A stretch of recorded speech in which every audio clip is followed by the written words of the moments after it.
हरिओम. योगदास श्री जय गणेश जोशी लिखित श्रीकृष्ण अर्जुनाला योग धाम दर्शन. एकदा द्वारका नगरीमध्ये एका ब्राह्मणाचे मूल जन्मताच जमिनीवर ठेवल्यावर मृत झाले. आपण इतके सत्शील असूनही असे का झाले ते त्याला कळेना. त्याने त्या मुलाचा मृतदेह द्वारकाधीशाच्या राजवाड्याच्या द्वारी ठेवला आणि तो श्रीकृष्ण आणि सर्व पराक्रमी वीरांची निंदा करू लागला. आपण सर्व इतके पराक्रमी असूनही आपण माझ्या मुलाचे रक्षण करू शकत नाही याबद्दल त्याने सर्वांना दोष देऊन खेद व्यक्त केला. असे 9 वेळा झाले.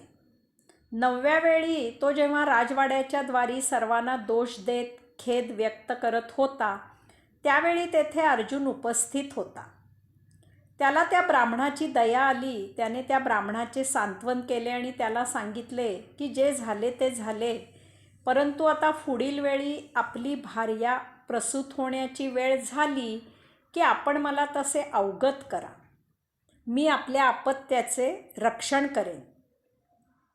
त्यावर तो ब्राह्मण म्हणाला, महाशय, जेथे श्रीकृष्ण, बलराम, प्रद्युम्न, अनिरुद्ध यांच्यासारखे शूरवीर माझ्या मुलाचे रक्षण करू शकले नाहीत, तेथे आपण हे कसे करू शकाल? आपण कोण आहात?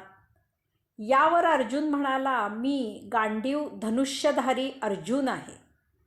आपण निश्चिंत असा. मला वेळीच सांगा, म्हणजे मी येथे येऊन आपल्या अपत्याचे रक्षण करीन. हे माझे आपल्याला वचन आहे. जर तसे झाले नाही तर मी अग्निकाष्ठ भक्षण करेन.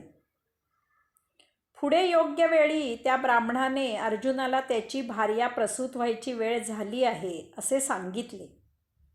त्याला वचन दिल्याप्रमाणे अर्जुन शस्त्रास्त्रांसह सज्ज होऊन त्या ब्राह्मणाच्या घराबाहेर पहारा देत थांबला. परंतु यावेळी काही निराळेच घडले. त्या ब्राह्मणाचे मूल जन्माला येताच हवेतच अंतर्धान झाले. अर्जुनाने त्वरित यमपुरी प्रयाण केले, तथापि त्याला तेथे ते मूल काही मिळाले नाही. अर्जुनाने सप्तस्वर्ग, सप्तपाताळ असे सर्व भूभाग पालथे घातले, तरीही त्याला ते मूल काही सापडले नाही. हताश होऊन रिकाम्या हाताने अर्जुन परत आला. त्या ब्राह्मणाने अर्जुनाची निर्भत्सना सुरू केली. आपण दिलेले वचन पूर्ण करू शकलो नाही, तेव्हा ठरल्याप्रमाणे अर्जुनाने अग्निकाष्ठ भक्षणाची सिद्धता केली. तेव्हा तेथे रथासह श्रीकृष्ण हजर झाला आणि तो अर्जुनाला म्हणाला, अर्जुना, तुला अग्निकाष्ठ भक्षण करायची आवश्यकता नाही. चल माझ्याबरोबर, मी तुला या ब्राह्मणाची 10ही मुले कोठे आहेत ते दाखवितो. असे म्हणून श्रीकृष्णाने अर्जुनाला रथात घेतले आणि त्याने सप्तपर्वत, सप्तद्वीप, सप्तसमुद्र ओलांडून रथ पृथ्वीबाहेर सुसाट वेगाने पळवायला सुरुवात केली. अवकाशामधून त्यांच्या यात्रेचा महाघोर अशा अंधकारात प्रवेश झाला.